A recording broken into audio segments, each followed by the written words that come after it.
Bonjour, nous allons aujourd'hui, dans cette vidéo, voir des finales de tour de base où les blancs ont un pion de plus, qui est déjà là dans cette position arrivé sur la sixième rangée, hein, avec le roi sur la sixième, et le roi noir qui est ici a réussi à rester à proximité de la case de promotion du pion. Et vous avez ici la tour noire qui défend les menaces de mat du couloir.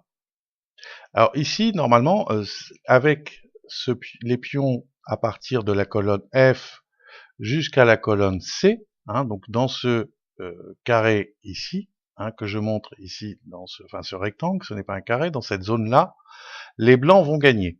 On verra plus tard que avec le pion cavalier, ici le pion G ou le pion B, ou les deux pions tours, ça fera nul, égalité. Donc ici, comment les blancs gagnent? Alors la première réaction du joueur blanc serait de faire échec au roi, ce qui serait très mauvais, puisque ça permettrait au roi de venir ici, et en plus ça ouvrirait la sixième rangée pour permettre à la tour de déloger le roi blanc. Et on va regarder, F7, échec. Donc bon, évidemment, si le roi va se mettre ici sur la case de promotion du pion, et après les blancs sont embêtés parce ils peuvent jouer le coup de, par exemple le roi en F6, mais je pourrais faire échec, le roi s'en va et je reviens.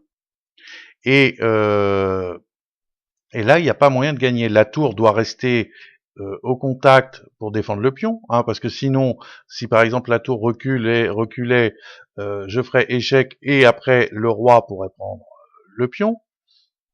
Ou je pourrais également attaquer le pion. Enfin, voilà. Donc là, ça, c'est le mauvais réflexe. Deuxième idée,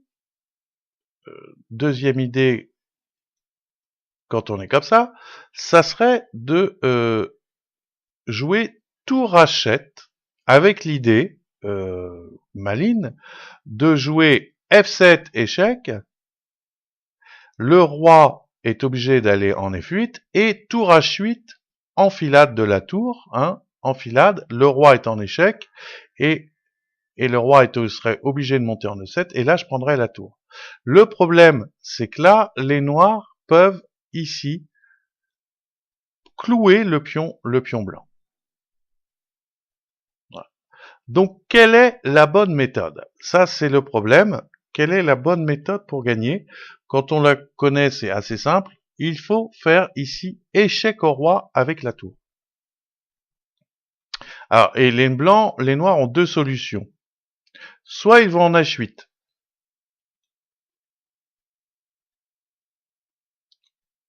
Alors, s'ils vont en H8, je peux gagner en faisant échec en H7. Le roi est obligé de venir ici. Et F7, échec au roi, avec le pion. C'est important que ça soit échec, parce que sinon, les noirs pourraient faire échec, attaquer le roi et réussir à s'en sortir. Mais je fais échec au roi. Le roi est obligé de venir en F8, et après je fais l'enfilade dont je parlais. Alors je vous montre, tour H7 échec, roi G8, F7 échec, roi F8, et tour H8 échec. Voilà la méthode. Donc maintenant, en tour G7, on a vu que si roi H8, je joue tour H7, roi G8, F7, roi F8, tour H8, roi E7, et je prends la tour. Si le roi allait en F8, et ben là j'ai un joli coup qui est tour H7, menace échec et mat. Alors, pour éviter le mat, il y a deux solutions, soit je viens en G8, soit je viens en E8. Bon, si je viens en E8, je fais tout simplement échec au roi. Le roi vient en D7, je prends la tour, le roi reprend la tour, et je pousse le pion qui va aller à dame, puisque le roi noir se trouverait en C8. S'il va en G8, ici, c'est à peu près pareil, sauf qu'en plus, les noirs vont perdre la tour. Je joue F7 échec au roi. Le roi est obligé d'aller en F8. Et tour H8 va gagner la tour par enfilade.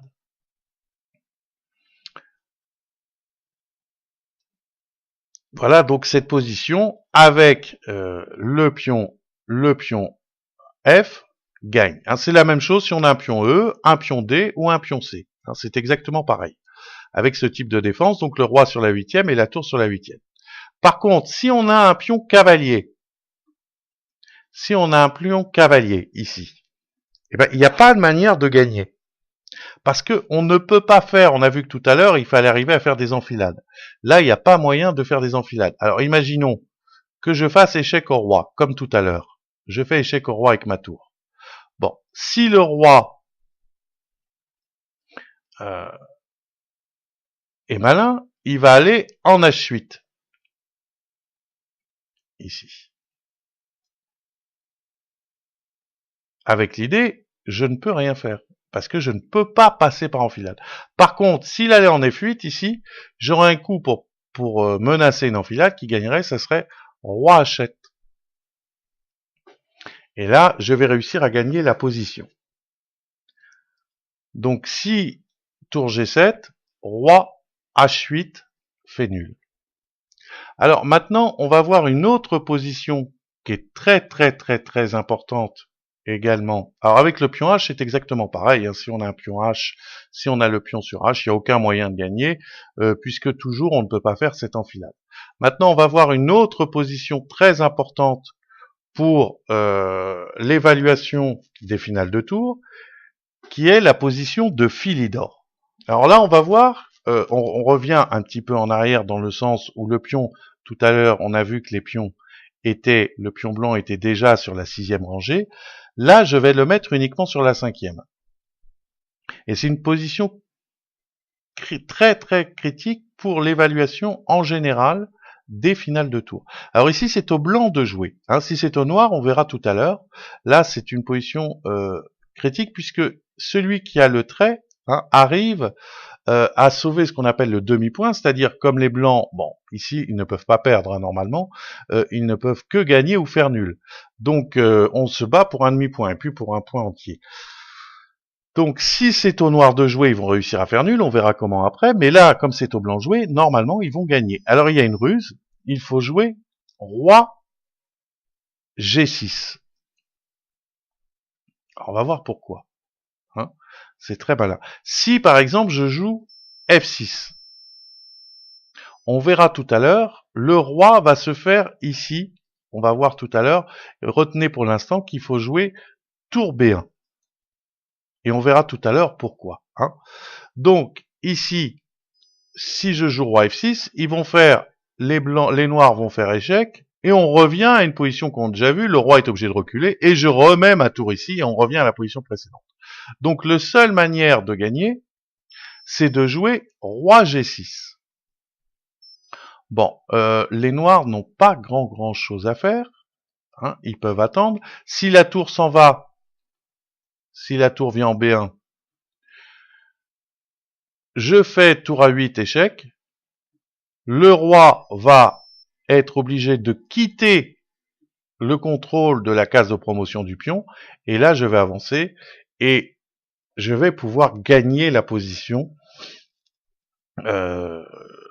en arrivant à faire dame. Hein. C'est pas encore si facile, mais petit à petit, quand vous aurez toutes les techniques des positions critiques, vous saurez gagner ce genre de position. Alors, on revient, roi G6, les noirs attendent. Maintenant, je joue F6. Et on va revenir dans la position tout à l'heure, roi G8.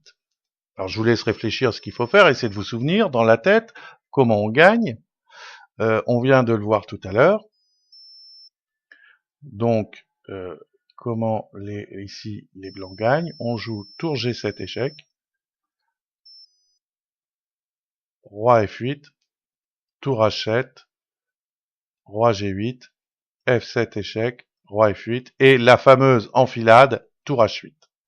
Alors, donc vous voyez que ça, on était dans cette position, hein, avec donc les blancs au trait, hein, c'est-à-dire que c'était aux blancs de jouer, hein, ils ont joué roi G6, qui leur a permis de gagner.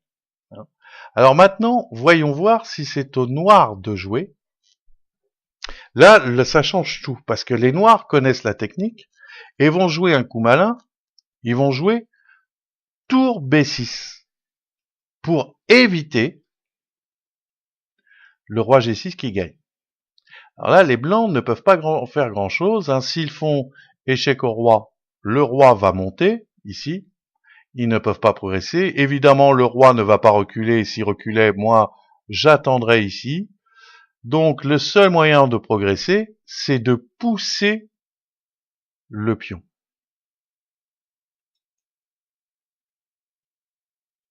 Et là, arrive la technique dite de Philidor, hein, qui a été inventée par Philidor, qui est de faire mitrailler par derrière le roi par des échecs. Je mets la tour le plus loin possible, hein, ça c'est une règle en finale de tour, je mets la tour le plus loin possible, et je vais mitrailler le roi blanc d'échecs. Pourquoi le plus loin? Parce que si je la mets trop près, le roi va pouvoir venir attaquer la tour. Donc là, si le roi va venir attaquer la tour, s'il veut venir attaquer la tour, il va s'éloigner du pion. Et je pourrais ainsi gagner le pion. Donc tour B1, alors les blancs, bon ben s'ils font échec, je remonte. Donc s'ils poussent le pion, ben, je peux l'attaquer par derrière, avec la tour. 2 fois, le roi va venir ici, et paf, je mitraille le roi d'échecs, ça ne change rien. Donc imaginons qu'il joue, je sais pas, roi G6, et ben là je fais échec. Bon, le roi s'en va où il veut, roi F5, je fais échec. Le roi s'en va ici, je fais échec. Hein. Donc vous voyez que c'est très important. Qu'est-ce qu'ont fait les noirs? Ils ont attendu que le pion vienne en F6. Parce que si, par exemple, ils n'attendaient pas, imaginons que les noirs veulent, on est dans cette position, ils se disent, tiens, je me souviens, il faut faire des échecs par derrière. Ils vont faire des échecs par derrière. Là, les blancs vont être très malins. S'ils viennent en F6, je fais échec et je rétablis la solution. Donc les blancs vont jouer roi G6.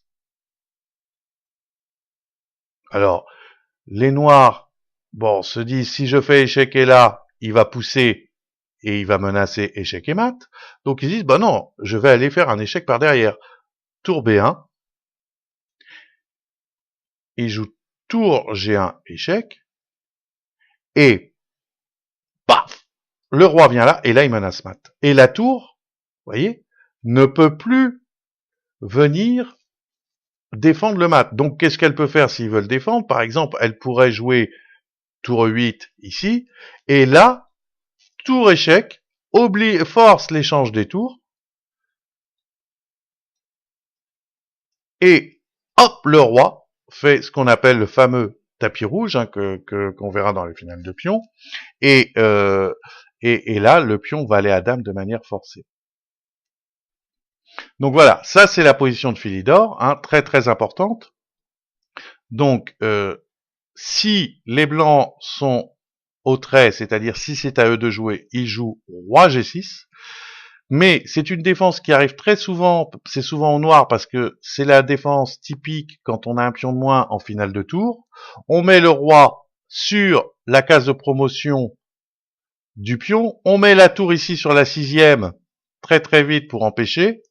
On ne fait rien, on attend. Dès que le pion arrive sur la 6e, paf, on court derrière pour aller faire des échecs comme ça par derrière. Hein. Le roi ne peut plus s'échapper aux échecs parce qu'il n'a plus la cachette ici. Avant, quand le pion était encore en F5, il avait cette cachette en F6 si la tour venait faire des échecs. Et en même temps, quand il se cache des échecs, il menace échec et mat, ce qui permet aux blancs de gagner, aux noirs, aux blancs de gagner, oui. Donc, mais dès que le pion arrive en F6, je cours derrière et je vais bombarder le roi d'échecs. C'est ce qu'on appelle la technique de Philidor, qui est, je vous dis, très très importante. C'est la première finale à apprendre quand on étudie les finales de tour. Voilà, donc position de Philidor, pion en tour en 6e, roi sur la case de promotion, et on attend que le pion blanc arrive également en 6e pour passer par derrière et passer le roi. Voilà.